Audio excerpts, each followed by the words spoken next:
네, 감사합니다. 제가 늘 기도하는 제목이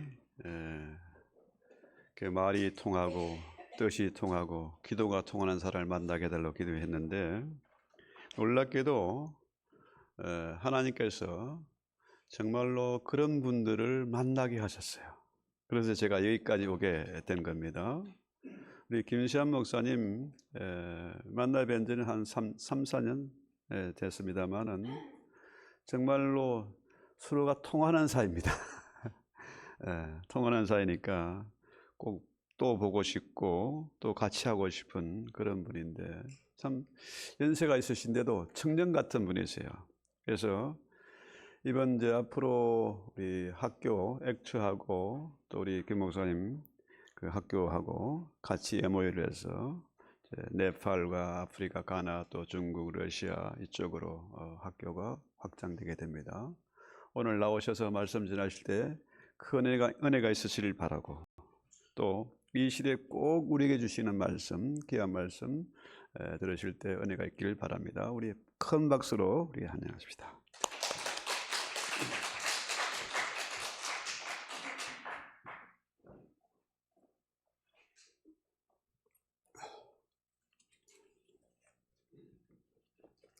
여기 아가페 선교교회에 와서 설교를 하게 될 줄 몰랐는데 정말 감사합니다.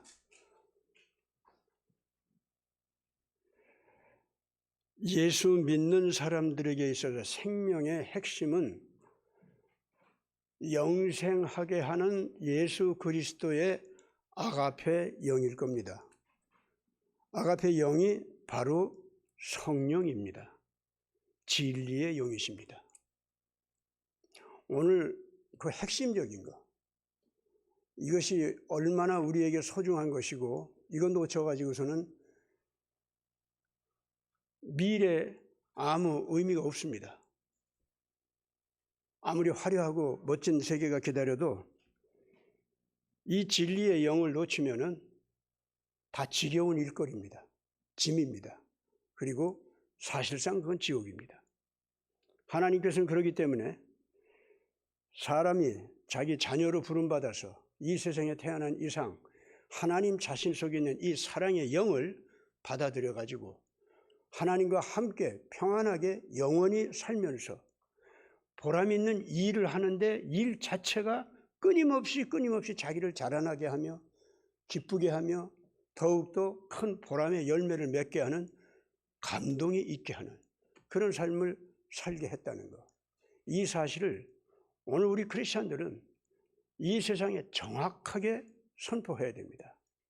제가 지금 이 말을 하는 것은 이 세대에 예수 그리스도를 대적하는 악한 영들이 온 세계를 덮어가지고 문화라고 하는 이름으로 뭐 포스트 모더니즘 어쩌고 하면서 지금 달려들고 있는데, 걔들이 말하는 쾌락, 그들이 말하는 행복, 그들이 말하는 보람, 그거 가봤자 허무하기 짝이 없고 권태롭기 짝이 없고 지겹기 짝이 없고 분노만 일으키고 내가 뭘 하나 하는 느낌밖에 없는 것뿐입니다.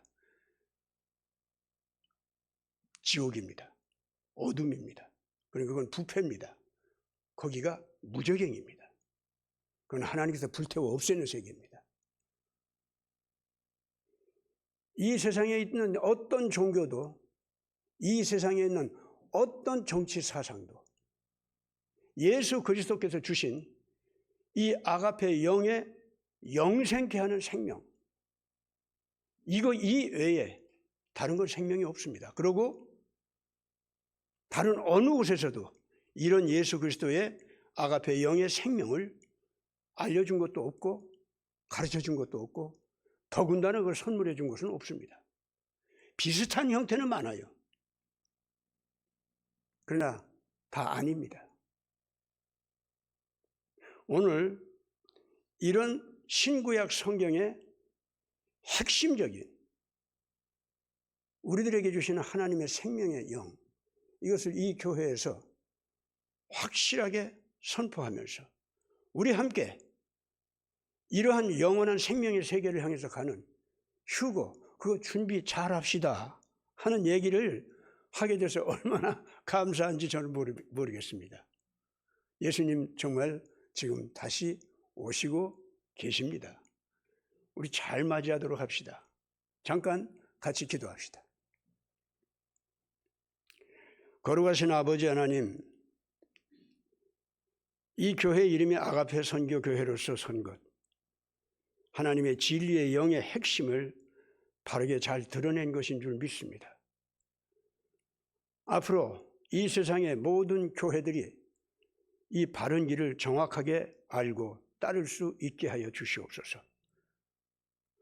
오늘 이 사랑하는 교회가 예수 그리스도와 만나는 법이 무엇인지를 정말로 새삼 다시 한번 확인하면서 우리 각자 자신이 나는 그 예수님을 제대로 만나고 모시고 사는지 다시 한번 살펴볼 수 있게 하여 주시고,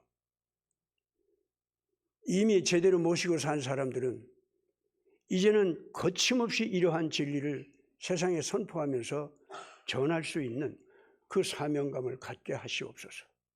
동시에 내가 뭔가 모자란 점이 있었다, 예수님과 제대로 만나지 못하고 있었구나, 예수님의 아가페 사랑을 제대로 받아들이지 못하고 있었구나 하는 것이 느껴지면 즉시 그러한 것을 고치고 예수 안에서 하나가 되는 이 새 삶의 감동스러운 길을 함께 걸어갈 수 있게 하여 주시사, 이 교회가 바로 이 세대의 큰 불기둥의 불씨가 되게 하여 주시고 새로운 출발점이 되게 하여 주시옵소서.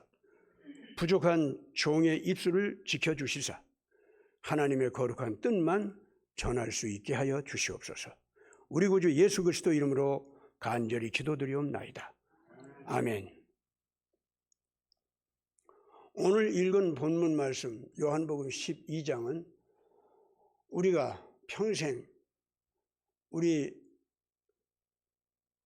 삶의 또는 신앙의 본으로 삼고 바라봐야 할 내용입니다. 왜냐하면 거기에 예수님을 하나님으로 믿으면서 하나님께 경배하는, 근데 그 경배가 일반적인 이런 경배가 아니라 예배를 드리는, 하나님으로 인정하고 신앙 고백하고 하나님으로 모시는, 하나님께 영광 돌리면서 그 하나님께 내가 나 자신을 온전히 드려서 헌신하겠다고 하는 각오를 하는 그런 예배. 그러고 나니까 하나님께서도 내가 정말 하나님 제대로 이해하고 제대로 알아보고 하나님을 하나님으로 여기면서 오는, 특히 예수님을 하나님으로 알고 그분에게 예배드리는 첫 번째 사건, 그것이 오늘 지금 소개하는 이 사건입니다. 사도들이 예수님을 3년 반 동안 따라다니고 그랬지 않습니까? 그래서 십자가에까지 가고 막 그랬지 않습니까? 그랬는데 그 사도들조차도 예수님을 하나님으로 알고 하나님으로 인정하면서 예배드리는 그런 것을 갖다가 첫 번째 순서 있죠. 그걸 오늘 이 옥합을 깨뜨리는 여인한테 첫 번째 순서를 뺏겼어요. 그래서 예수께서는 오늘 이 여인이 나한테 옥합을 깨뜨리고 나를 경배하는 이 예식이 앞으로 온 세상에 알려지게 될 뿐만 아니라 세상 끝날까지 이 예배를 드리게 된다고 하는 걸 예수님이 선포하십니다. 사실 그 말은 거기에 있는 모든 사도들 있죠. 너들이 바로 나아가서 내 이름을 전파하게 되면은 이런 예배를 드리도록 하여라, 그런 명령이기도 했습니다. 그래서 이 요한복음 12장은 굉장히 우리가 유의해서 잘 읽어보고 내가 예수 그리스도를 모시고 산다고 하는 것이 뭔지를 잘 알아야 됩니다. 그리고 이 사건은요, 예수 안 믿는 사람들, 예수에 대해서 모르는 사람들도 예수가 누군지 가슴에 느끼게 하는 기가 막힌 좋은 그 방법, 그런 사람들이 예수로부터 멀리 떨어져 있던 사람들이 심지어 예수를 거부하고 그랬던 사람들인데도 불구하고 이 여인이 드리는 이 예배, 이걸 통해 가지고 예수님한테 깊이 있게 가까이 나올 수 있고 그 예수님을 만나려고 하게 되고 예수님을 만나게 되니까 이 사람들도 구원받는 이런 역사가 일어나게 하는 거 있죠. 무엇보다도 예수님을 모르던 사람들한테 예수 그리스도를 쉽게 이해하고 가슴속에 받아들이게 하고 경배할 수 있도록 하는 가장 좋은 그 원리, 그걸 갖다가 지금 이 옥합을 깨뜨리는 여인은 보여주고 있습니다. 그래서 온 세상에 이것이 퍼져서 알려져야 된다고 하는 거고, 그리고 세상 끝날까지 나를 이렇게 경배하는 예식이 앞으로 계속되리라는 거, 이걸 예수님께서 선포하시는 겁니다.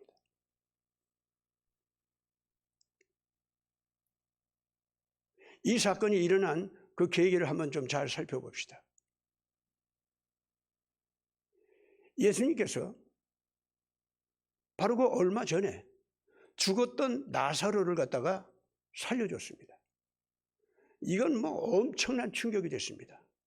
그때 당시에 예수님은 당국자들에 의해서 체포명령이 예루살렘과 유대 지방 일대에 떨어져 있었습니다. 누구든지 예수가 있는 걸 보거든 우리한테 알려줘라. 그래서 체포할 수 있게 하고 너희들도 체포하는 데 도움이 되도록 하라. 이런 명령이 떨어져 있었습니다. 그 명령을 내렸지만 사실 그 명령자들은 다 좀 겁이 나 있었습니다. 왜냐하면 예수님을 일반 백성들은 정말로 훌륭한 예언자로 알고 있었고, 그리고 정말로 온 백성들, 밑바닥에 있는 불쌍한 백성들을 아끼고 사랑해주는 그러한 사랑이 풍성한 스승이었고, 몸이 병들었든 영혼이 병들었든 그 예수님은 그냥 지나치지 않고 그 사람들을 불쌍히 여겨주면서 기어코 고쳐주는 그러한 하늘의 능력을 보여주는데, 그 하늘의 능력이 나타날 때마다 그냥 단순하게 요술처럼 병을 척척 초자연적인 능력을 가지고 척척 낫게 하고 미친 사람을 귀신 쫓으니까 쫙 달아나고 이런 요술을 부리는 게 아니에요.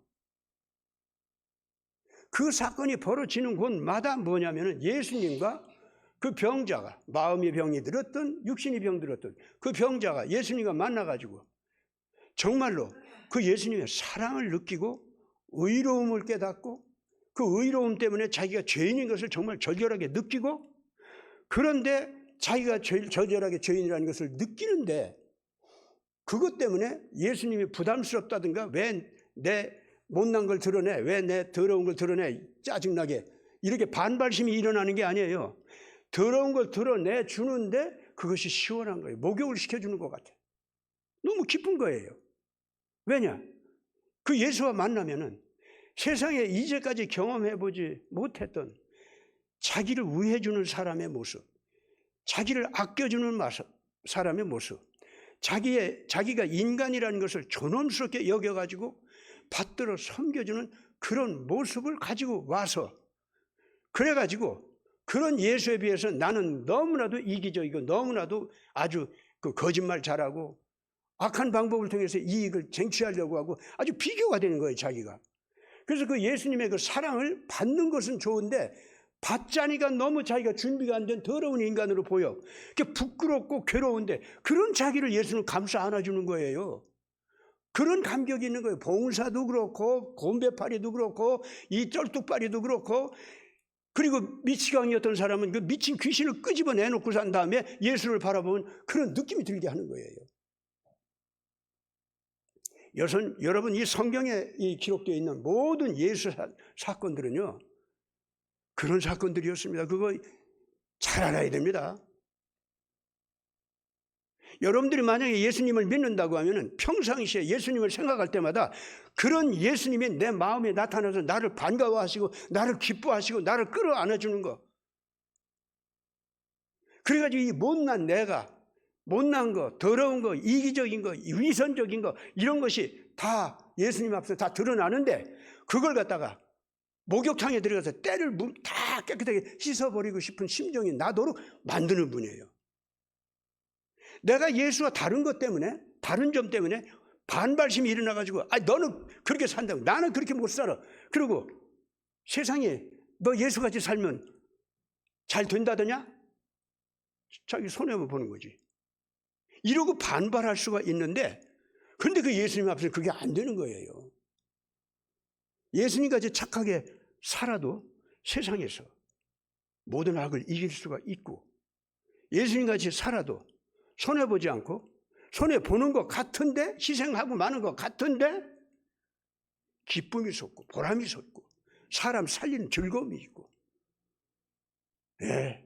매였던 사람 해방시켜주는 그 감동이 있고, 그래서 고생은 하지만은 예수와 더불어서 그 의롭게 가면은요, 아니 뭔가 되는 거야.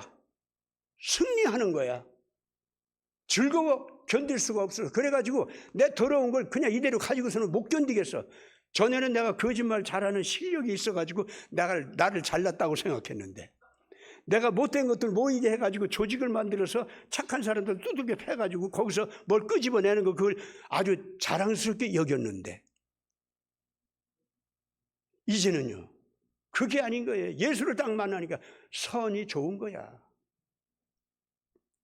악은 사람을 죽게 하는 거야. 썩게 하는 거고 냄새나는 거야. 사실요, 우리가 이 지상에서 살아가면서 예수님하고 만날 때 가장 특징적으로 우리 내부에서 변화가 일어나는 게 뭔지 압니까? 원래 우리는 선을 찾는 자들이 아니었어요. 선 비슷한 건 찾았지. 선한 척하고 옷은 입고 속에서는 이기적인 게 부글부글 끓면서 남을 도와주는 척하면서 사실은 그 사람이 이용해 먹고 뭐 그런 거 아닙니까? 그러면서 나는 선해, 나는 양심이 있어, 이랬지 않습니까 우리가? 그런데 예수님 앞에 가면 그게 아니에요. 그거 다 드러나 버리는 거예요. 그리고 그것이 나를 썩게 하는 바이러스야. 나를 아주 더럽고 추잡하게 뭉그러지게 만들고, 예수 앞에 딱 나를 보니까 나는 시체더미야. 못 견디겠어. 그리고 전에는 그걸 자랑스러워하고 그걸 잘난 것 같이 여겼는데, 이제는 자랑스러운 것도 아니고 잘난 것도 아니고 이거는 삶이 아니다, 이렇게 여겨가지고 나도 예수님같이 되게 해주십시오. 예수님하고 만나면은 이런 충격적인 변화가 있는 겁니다. 그러니까 병자라고 할지라도 그렇게 되는 거예요. 오늘 우리가 예수와 만난다고 하는 사건이 뭔지를 정말 알아야 됩니다. 교회에서 설교할 때마다 모든 이 교인들이 들을 때마다 예수님의 이런 품성, 이런 권위, 이러한 독특한 지혜, 그 지혜 안에 담긴 모든 악을 소독시킬 수 있는 권능, 소독시키고 나니까 세상에서 약간 손해를 좀 보고 그 고통을 좀 당하는 거 있어도 세상에 그러고 난 다음에 그 온 세상 사람들의 양심을 휘어잡고 그 사람들을 막 끌어낼 수 있고, 악에서 악에 붙들려가지고 완전히 감옥살이 생활하는 악의 종로를 타는 사람들을 착착 해방시켜서 막 꺼내놓는 보람이 있고, 예수 따라가면 그게 되는 거예요. 가만히 보니까. 어때요? 예수님 이렇게 설명하니까 좋습니까? 나쁩니까? 근데 여러분들 예수님 이렇게 설명들 해주세요, 남들한테? 그렇게 비슷하게 해오신 줄 믿습니다. 근데 명쾌하게 이렇게 하세요. 이제부터 아주 명쾌하게. 이게 다시 오시는 예수 그리스도를 사람들이 알아볼 수 있게 하는 겁니다. 오늘 지금 현재 본문 읽은 말씀은 바로 이런 식의 삶을 살기 위해서 내 지성이 새로운 눈을 뜨고 내 양심이 새로운 눈을 뜨고 내 자유의지가 새롭게 거룩하게 변하고 이렇게 될 수 있도록 하게 하는 예수와의 만남, 그게 뭔가 그거를 갖다가 보여주는 사건입니다.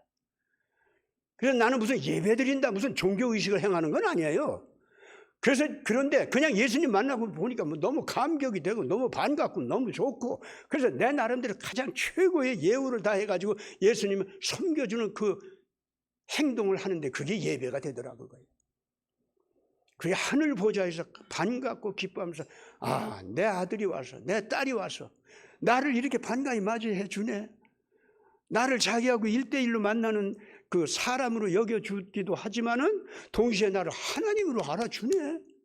이 나를 제대로 알고 너 이제 날 따라오겠구나.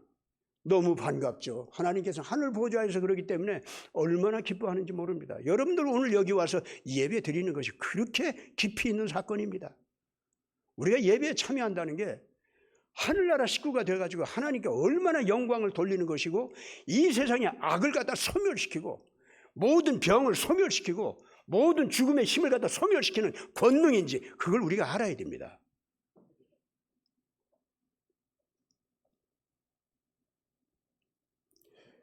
예수님께서 베다니에 살고 있는 바리새인 시몬으로부터 초청을 받았습니다. 이제 얼마 안 있으면 예수님이 잡혀서 십자가에 못 박힐 그런 계절이 지금 왔습니다. 예수님 잡아들이려는 체포령도 떨어져 있습니다.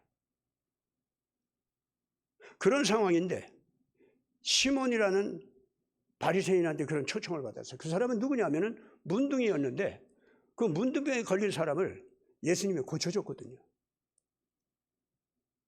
그렇기 때문에 이 시몬은 예수님에 대해서 감사하는 마음이 있었습니다. 예수님을 존경하는 마음이 있었습니다. 예수님 안에 있는 그 지혜로운 말씀과 지혜로운 말씀을 통해서 나타나는 권능, 이거를 자기가 몸소 체험했습니다. 그렇기 때문에 이 예수를 나는 제대로 안다. 근데 내 동료들 바리새인들은 자꾸 왜 예수를 잡아 죽이려고 하지?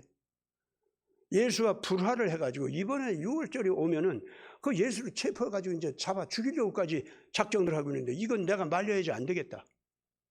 나는 예수를 아는데.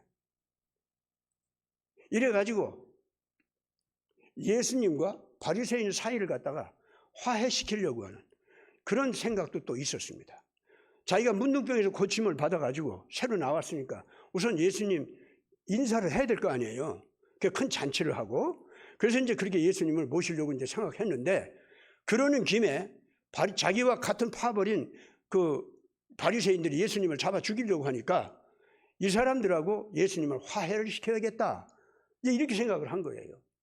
그래가지고 예수님을 초청한 그 자리, 거기에 바리새인들도 이제 불렀습니다. 그렇기 때문에 바리새인들 가운데서는 예수님을 잡아 죽이자 하는 사람들도 있었고 어떤 사람들은 바로 시몬같이 예수는 그렇게 취급하면 안 되는데 이런 사람도 있었고 중간에서 눈치를 보면서 예수가 어떤 사람이야? 이러고 오는 사람도 있었고 이제 바리새인들이 그런 사람들이 모이게 됐어요.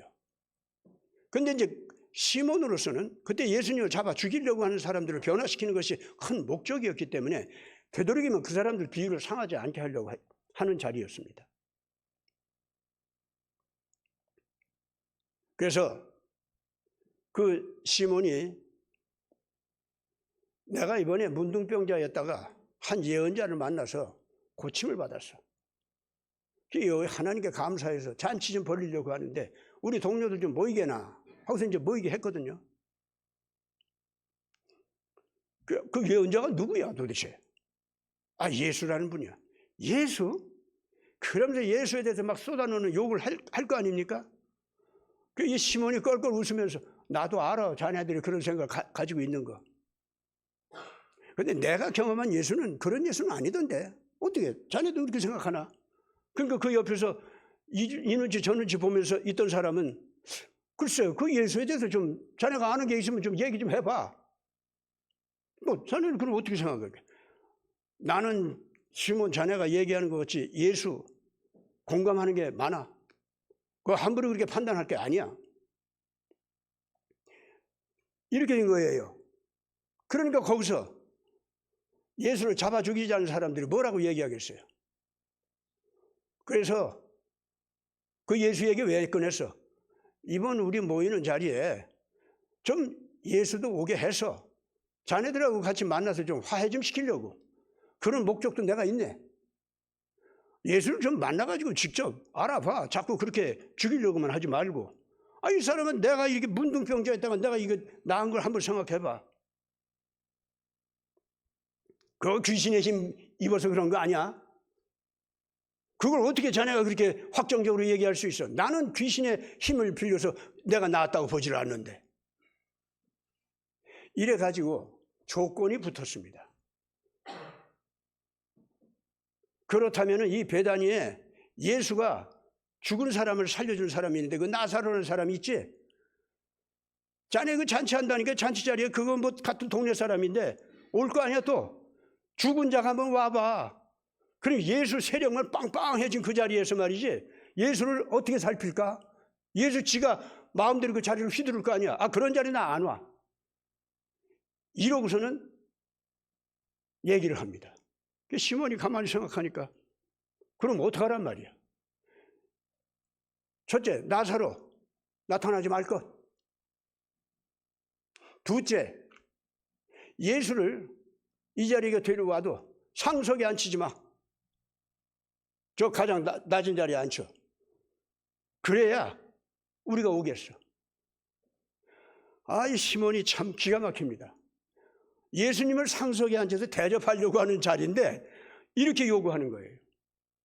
이 사람들이 지금 현재 정치력을 가지고 예수님을 기어코 지금 죽이려고 하는 그런 상황인데 이걸 좀 어떻게 풀어주려면 어떻게 할까 하다가 결국 시몬이 자기 나름대로 할 수 없네.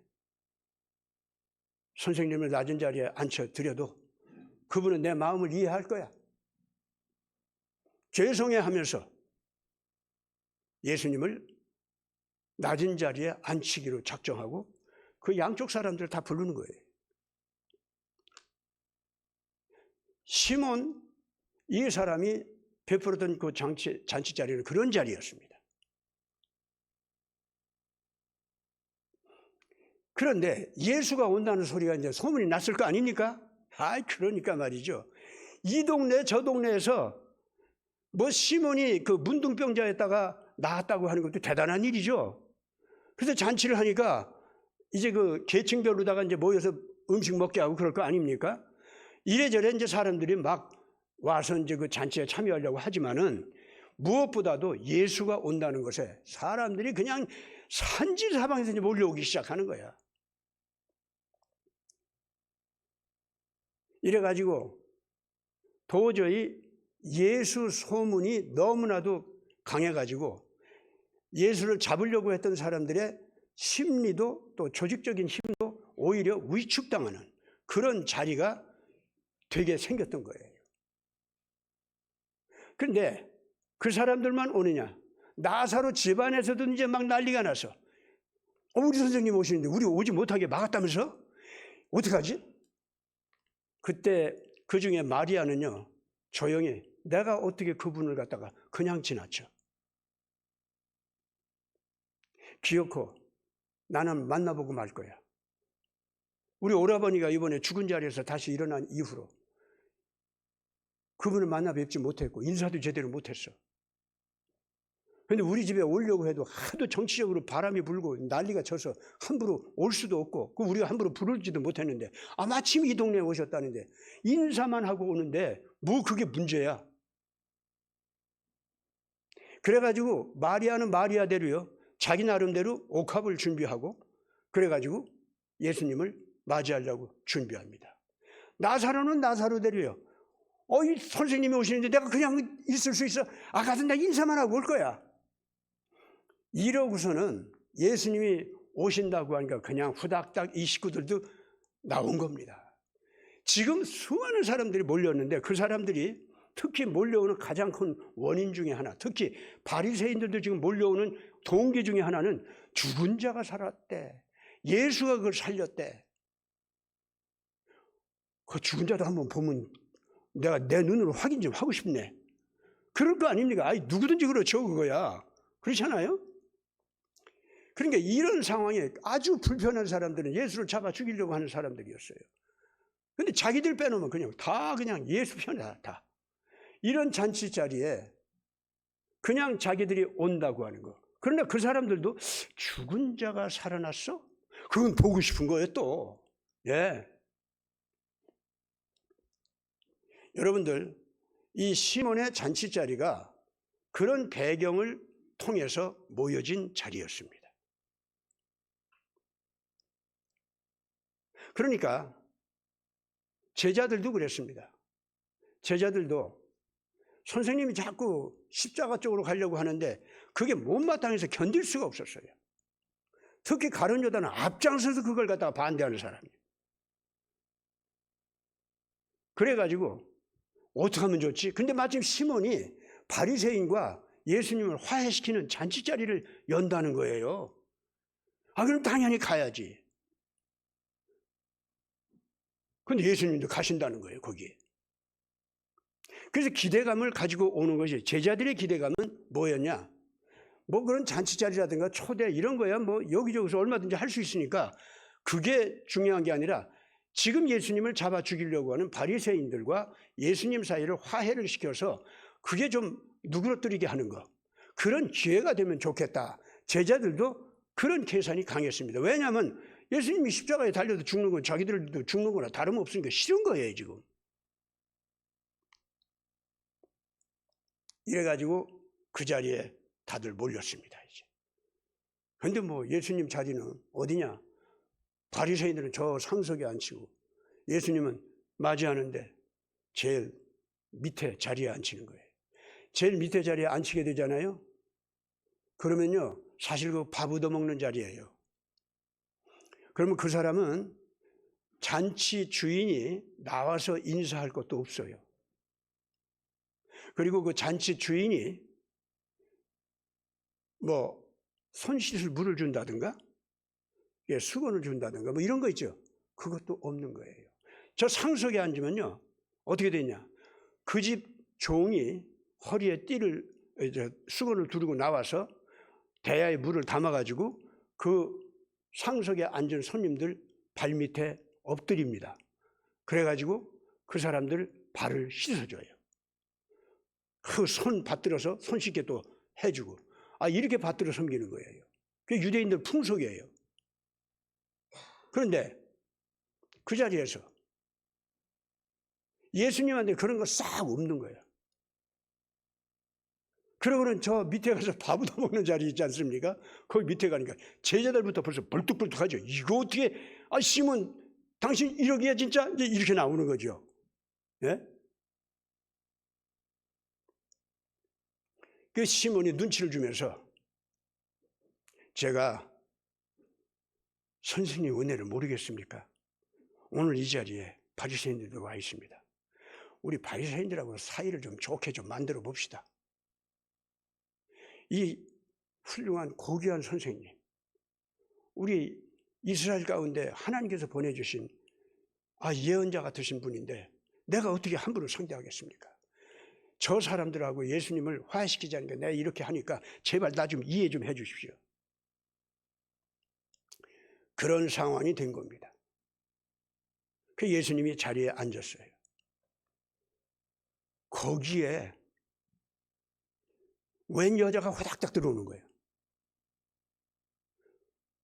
나사로의 누이 마리아였죠. 누가복음에는 그 사건을 이 나사로하고 연결시키거나 나사로의 누이 마리아와 연결시키는 그런 식으로 기록을 안 했어요. 어떤 죄 많은 여인, 그 동네에서 그렇게 소문이 도는 여인이 왔더라, 이렇게 돼 있어요. 누가복음에 또 그렇게 돼 있어요. 아마 복음서 기자들이 같은 사건인데 그렇게 기록한 데는 원인이 있을 겁니다. 그 사정이 있었을 거예요, 당대에. 어쨌든 마리아가 그러고 들어옵니다. 그러니까 눈에 불을 화등잔하게 불을 켜고 화를 내면서 저 뭐 하는 거예요 저? 이러고 바라보는 사람들 누구겠어요? 바리새인들일 거 아닙니까? 이 여자가 예수님을 바라보더니 또 예수님과 눈이 마주쳤어요. 예수님께서 그 사람을 환하게 맞이하는 반가운 표정으로 웃음으로 맞이합니다. 이 여인은 그 예수님을 바라보더니 눈물이 툭툭툭툭 떨어지기 시작하더니 그 발 앞에 엎드려요. 눈물로 그 발을 적시고 가장 낮은 자리에 앉아있는 그분을 갖다가 위에서 발을 씻어드리는, 옥합을 깨뜨려서 발을 씻어드리는 예식을 말하자면 거행하는데 뭐 무슨 예식 거행한다 그런 마음은 없었죠. 이분을 내가 이렇게 섬기고 이렇게 고마워한다는 것을 내 마음을 표시하는 거예요. 그때 제자 중 한 사람이 저 귀한 옥합을 깨뜨려서 저 나드 향유를 갖다가 저렇게 허비해? 저거 팔아도 좀 300데나리온은 하겠네. 그 돈으로 많은 불쌍한 사람들 구제해주면 얼마나 좋아. 그 물건을 우리한테 바치든지 아니면 팔아서 300데나리온을 우리한테 헌금을 하든지 그러지 이제 뭐 하는 거야? 가룟 유다가 이 여자의 행동을 아주 모욕을 가했습니다. 그러면서 저 위에 앉아있는 바리새인들의 눈치를 보면서 저 사람들이 불쾌하게 여길 거. 그게 가룟 유다는 막 생각이 가는 거예요. 자기로서는 예수가 십자가에 달려서 죽는 거, 예수님이 영웅 메시아로 나타나서 이스라엘을 통합하고 그리고 로마를 갖다 향해서 저항을 하는 대군을 이끄는 영웅 메시아가 돼서 이스라엘을 강한 나라로 만들어주기를 바라는 그런 사람인데 내가 뭐 3년 동안 무엇 때문에 예수 따라다녔어? 이런 여자들의 이런 옥합을 깨뜨리는 이런 예절 좋아하기 위해서 내가 따라다닌 거 아닌데 바리새인들하고 지금 현재 무슨 쓸데없는 싸움을 하는 거야. 전략적으로도 이건 말이 안 되는 거예요 도대체. 선생님 너무하셔. 근데 자기 고집만 자꾸 부르고 그 속죄양 메시아가 된다 자꾸 그러시는데 이 세상에서 속죄양 메시아가 된다는 거 그게 무슨 의미가 있어 도대체.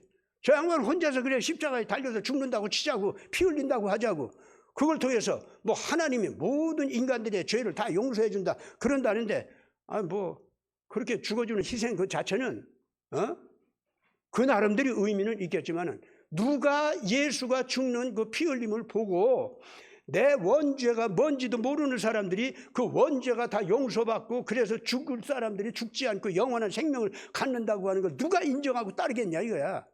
십자가에서 죽은 죄인을.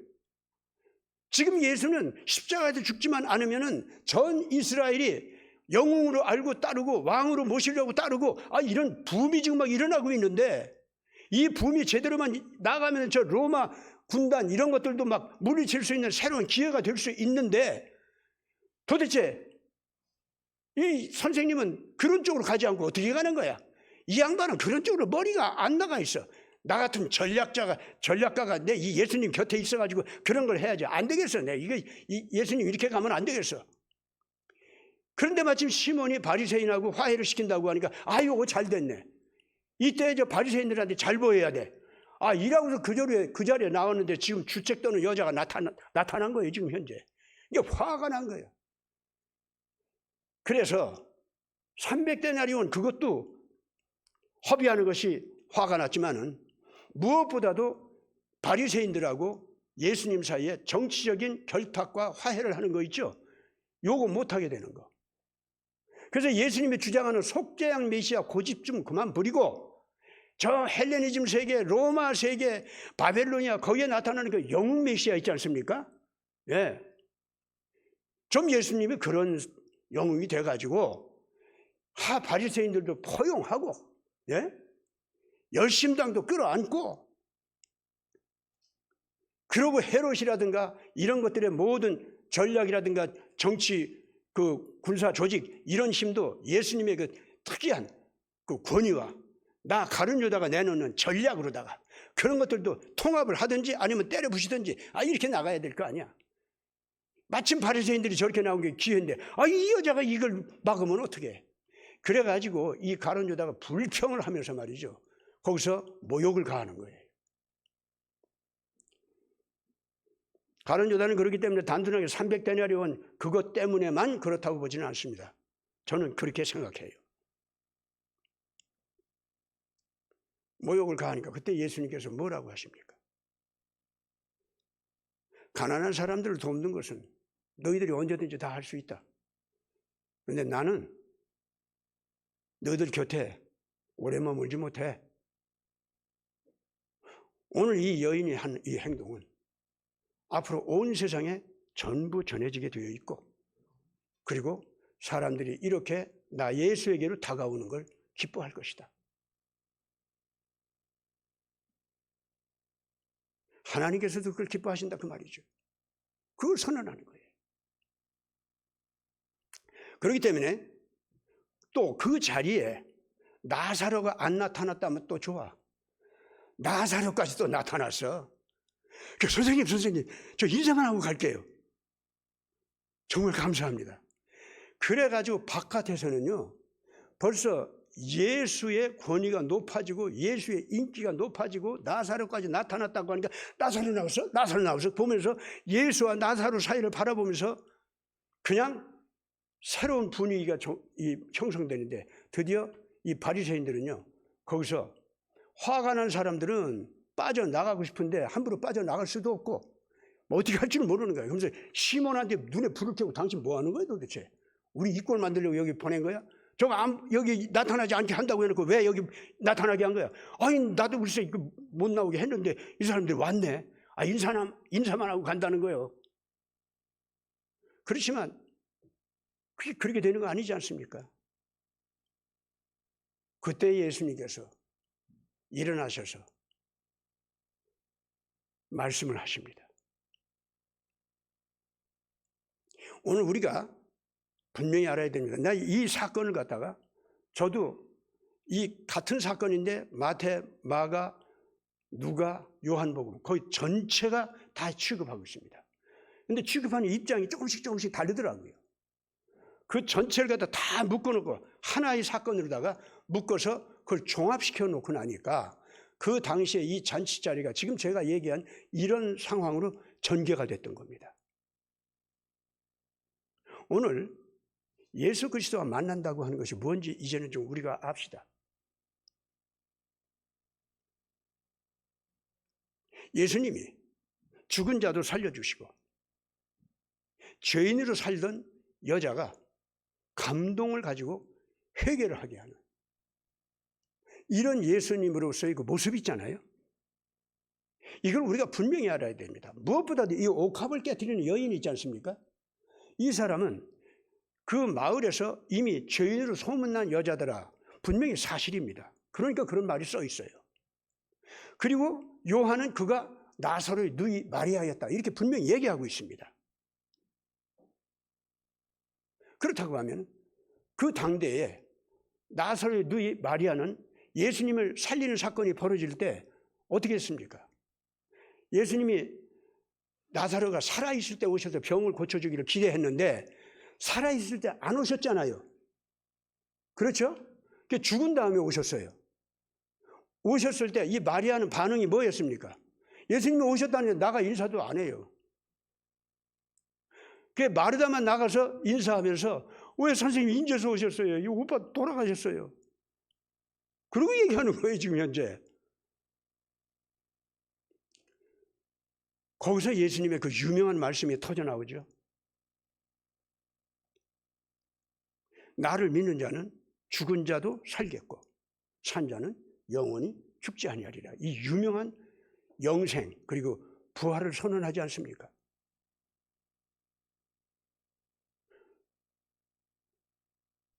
그때 마르다가 자기 여동생을 부릅니다. 선생님 오셨는데 너 뭐하고 있어? 빨리 와봐. 이 마리아는요 원망하는 마음이 있었던 거예요. 선생님이 오빠가 살아있을 때 안 온 것은 나 같은 더러운 죄인이 있어서 그게 배기 싫어서 안 온 거다. 이런 오해까지 가지고 있었던 여자입니다. 왜냐? 예수님의 권능으로 봐서 권위로 봐서 동시에 나사로를 사랑하는 그 마음으로 봐서 나사로 집안과 그동안 친하게 지내면서 식구처럼 지낸 그걸로 봐서 예수님이 나사로가 병들었다는 거 얘기만 들어도 반드시 올 뿐이었어요. 근데 안 왔거든. 온다 하면서 안 왔어요. 그래서 우리 오빠 살릴 마음이 없는가 보다. 그것뿐만 아니라 그러면 오빠를 사랑하지 않아서 그랬을까? 예수님이 지금 체포령이 내렸다고 해서 이것이 무서워서 못 왔을까? 그럴 뿐은 아닌데. 그럼 왜 그랬을까? 나 때문이구나. 나 같은 더러운 여자가 있기 때문에 안 오셨구나. 자기 자격지심, 이 마리아는 안 가질 수가 없었어요. 그때 나사로가 집안의 기둥인데 나사로가 죽을 병에서 살아나느냐 못 살아나느냐 하는 것은 이 자매들 모두가 다 자기 생명을 건 문제였어요 그때. 그리고 예수님은 틀림없이 오셔서 살려주실 분이라 능력도 있고 그만한 사랑의 관계도 있고 틀림없이 그러시리라 그렇게 믿었는데 안 오신 거예요. 그렇기 때문에 이 마리아는 자기 나름으로 왜 안 오셨을까? 왜 안 오셨을까? 그러니까 예수님이 오셨다는데도 안 나갔잖아요. 원망하고 짜증이 나니까 그래서 그랬던 거예요. 섭섭한 마음 표시한 거죠. 근데 마르다가 저쪽에서 부르니까 내가 선생님 만나서 내 원망 다 쏟을 거야 하고서는 쫓아나갔잖아요. 나가가지고 예수님 딱 만났을 때 뭐라고 해요, 마리아가? 선생님이 오셨으면 우리 오빠 살았을 텐데 왜 인제 오셨어요? 죽은 다음에 오셨어요. 이러고서 원망을 했지 않습니까? 그때 예수님께서 나사로가 어디 있냐? 이미 무덤 속에 들어가서 사흘이 됐습니다. 썩은 냄새가 납니다. 그래서 어디야? 어디라고 하니까 예수님이 앞서서 걸어가십니다. 그러면서 무덤 문을 열고 나사로가 살아나도록 나사로 불러내는 겁니다. 그래서 부활시켰지 않습니까? 그렇기 때문에 마리아가 새삼 깨닫기 시작하는 거예요.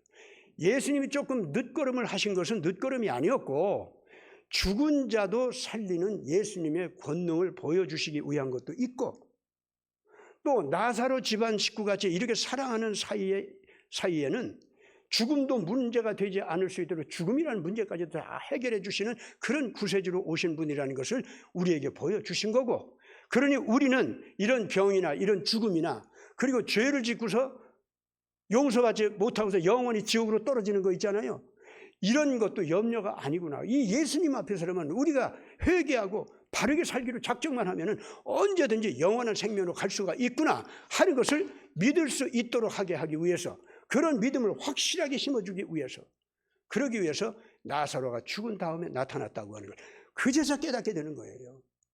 그러니까 시몬의 집에서 이 잔치가 벌어졌을 때 나사로도 그렇고 나사로의 누이 자매들도 그렇고 특히 마리아도 똑같게 그런 기가 막힌 그 깨달음이 있어가지고 감격하고 있었던 겁니다. 특히 마리아는 자기가 온 동네에서 소문난 죄인이야. 이건 뭘 얘기하느냐면요. 바로 그 이전에 예수님이 나사로 살리고 뭐 병들고 그런 거 있잖아요. 그거 바로 얼마 전에 기가 막힌 사건이 벌어진 게 있습니다. 예수님을 돌로 쳐 죽이려고 하는 이상한 재판을 하려고 바리새인들이 꾸몄었죠. 제사장들하고. 그래가지고 간음한 여자를 현장에서 잡아온 사건이 있었죠. 그렇죠? 근데 그때 간음한 여자를 현장으로 잡아왔을 때 예수님이 살려줬습니까? 안 살려줬습니까? 살려줬습니다. 그리고 예수님을 돌로 치려고 하던 자들이 오히려 예수님을 두려워하고 다 양심의 가책을 받으면서 돌을 그 자리에 놓치고 갔습니다. 거기에서 그 여자가 살아날 때 그 감격 있잖아요. 마리아가 그 여자였는지 뭐 어떤 곳에는 전승에 의하면 그 여자가 바로 그 마리아였다는 말도 있고 뭐 이런저런 얘기가 있어요. 그러나 성경에는 그런 얘기는 없어요. 그러나 예수님이 죽을 자리에 돌 맞아 죽을 뻔했던 여자를 살려준 사건만큼은 예수님이 그렇게 해줬다는 걸 마리아가 알고 있었습니다. 그럼 마리아는 자기도 그 여자나 다름없이 소문이 나쁜 여자야. 소문이 나빴다 할 때 바로 그 돌로 맞아 죽은 여자 있죠. 그 정도의 죄인으로 소문났다 그런 소리였어요. 이게.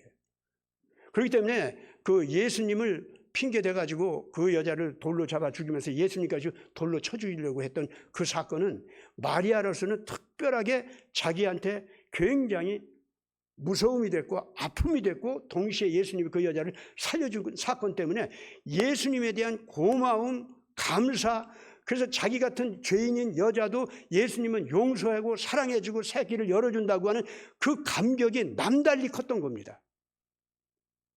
그런 마리아였는데 오빠가 죽게 돼서 불렀더니 안 오셔가지고 죽게 했어.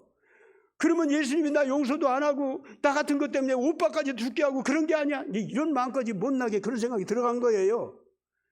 그런데 죽은 나사로를 딱 살려주니까 그때 감격이 어떻겠습니까? 한번 마리아 입장을 생각해 보세요. 어때요? 여러분들 성경 읽을 때 지금 제가 이렇게 살핀 거 있지 않습니까? 그렇게 성경도 그렇게 살피십니까? 특히 마리아 입장. 그렇게 살펴야 돼요. 그래야 예수님이 나한테 어떤 마음을 가지고 오시는지, 그래야 예수님이 나를 갖다가 어떻게 건지려고 오시는지 그걸 우리가 확실하게 알게 됩니다. 예수님을 그렇게 만나야 됩니다. 오늘 이 자리에 여러분들 여기 나와 있어도 본문 말씀 이제 읽었으니까 야, 그 마리아, 그 나사로 예수님이 이런 마음으로 이렇게 만나 주셨는데 그럼 그 예수님께서 나는 어떤 마음으로 이 예배 자리에 오셔가지고 야, 네가 여기 나왔구나, 예배 드리는구나, 반갑다 하시는 그 예수님은 그 마리아를 위로하고 마리아를 칭찬하고 마리아의 예배를 갖다가 앞으로 영속되는 예배의 시작으로다가 인정해 주는 거 있죠. 그러니까 마리아를 갖다 얼마나 예수님이 기쁘고 즐겁게 맞이했겠어요. 마리아는 가슴속에 그것이 꽉 가득 차게 느껴지는 겁니다. 예. 그때 가룟 유다가 모욕적인 소리를 한 거예요. 그렇게 되니까 마리아는 또다시 그냥 갑자기 아이고 내가 예수님을 또 이상한 자리를 몰아낸 거 아니야? 내가 주책을 떤 거 아니야? 그래서 예수님 눈치 보다가 가룟 유다 쪽을 바라보지도 못하고 고개가 팍 숙여지고 어떻게 할 줄을 몰라요. 그때 예수님께서 엄청난 선언이 나오는 거예요. 오늘 이 여자가 한 행위가 전 세계에 전파되고 그리고 앞으로 이렇게 나를 섬겨주는 이런 예배가 영속된다고 하는 걸 딱 선언해 버리는 거예요. 그러면서 예수님께서 그 마리아를 내려다 보실 때 마리아는 다시 한번 얼른 예수님 얼굴 바라볼 때 그 눈동자가 마주칠 때 이거 반가움과 기쁨과 고마움 어떻겠어요? 그렇기 때문에 마리아는 내가 무슨 죄를 저질렀든지 간에 예수님과 이렇게 사랑으로 만나면 다 용서가 되고 새로운 사람이 되고 이야 새로운 권위를 내가 일어설 수 있구나 그런 걸 느낄 거 아닙니까? 그 해방감이 대단했을 겁니다 아마. 그러니까 뒤에서 가룟 유다가 뭐라고 하든지 저 바리새인들이 뭐라고 손가락질을 하든지 상관없는 거예요. 그것이 진정한 해방 아닙니까? 예수님을 우리가 그렇게 만나야 됩니다. 여기 계신 여러분들은 바로 예수님을 내 마음속에서 나를 만나러 오신 그 예수님을 지금 마리아가 예수님을 바라볼 때 그 감격 있죠? 그 감동으로 여러분들 예수님 만나고 있습니까? 오늘 우리는 예배에 참여할 때마다 예수님은 바로 그렇게 나를 맞이하고 계시다는 걸 믿어야 됩니다. 그것이 우리 가슴속에 올 때 그 불기둥, 그 불꽃 누가 그거 막을 수 있어요? 오늘 이러한 불기둥이 교회에서 다시 솟기 시작할 때 온 세계가 다시 달라진다고 저는 확신합니다. 다시 오시는 예수 그리스도 그 사람들은 정확하게 알아볼 겁니다. 그 예수님을 알아보고 그 예수님 쪽으로 오는 사람들을 알곡을 거두어 들이듯이 예수님께서 다 자기 품속에 끌어안아가지고 새로운 삶을 살 수 있도록 길을 인도해 주실 겁니다. 지금 이 세상에 아무리 혼돈이 많고 아무리 난리를 쳐도 우리는 이 예수님 때문에 이렇게 예수님을 만난 그 사람들 때문에 이 시대에 빛의 불기둥은 다시 섭니다. 빛의 구름기둥은 다시 섭니다. 낮도 밤도 예수께서 다시 오시는 예수께서 인도하시는 그 엄청난 빛이 우리를 갖다가 인도해 줄 겁니다. 오늘 그런 희망과 승리의 확신을 가지고 출발해 주시기 바랍니다. 마리아를 그렇게 만나 주셨던 예수님, 오늘 여러분들은 그 이상으로 반갑고 기뻐하는 마음으로 끌어안아 주시고 반갑다 내 아들아, 내 사랑하는 딸아, 내 사랑하는 교회야. 됐다 너희들. 지금 그러고 계시다는 믿음을 가져야 됩니다. 현재 내가 어떤 못난 모습, 어떤 모자란 모습, 어떤 비난을 당하는 모습 내가 가지고 있어요. 그거 상관하지 마세요. 예수님 안에 내가 이렇게 용납받고 이렇게 일어선 이상 나는 예수와 더불어서 온 세상에 어둠을 비추는 등불이 되어서 내가 살아가게 되리라. 확신하시기 바랍니다. 기도합시다. 아버지 하나님, 나사로의 누이 마리아가 예수님을 만나 감격을 겪으면서 감사했던 그 평강과 기쁨과 감격이 오늘 우리들에게도 임재하도록 우리 주님께서는 사랑을 우리에게 쏟아주고 계신 줄 믿습니다. 거룩한 지혜를 쏟아주고 계신 줄 믿습니다. 우리가 이것을 제대로 받으면 오늘 이 세대 속에서 우리 교회가 불기둥이 되고 우리 한 사람 한 사람 가슴 속에 그 불기둥의 불꽃을 당겨서 등불이 되는 삶을 살아가게 될 줄 믿습니다. 간구하오니 이 길을 걸어가며 다시 오시는 예수 그리스도를 온 세상에 제대로 알려주는 복음 운동을 제대로 하게 하여 주시옵소서. 우리 구주 예수 그리스도 이름으로 간절히 기도드리옵나이다. 아멘.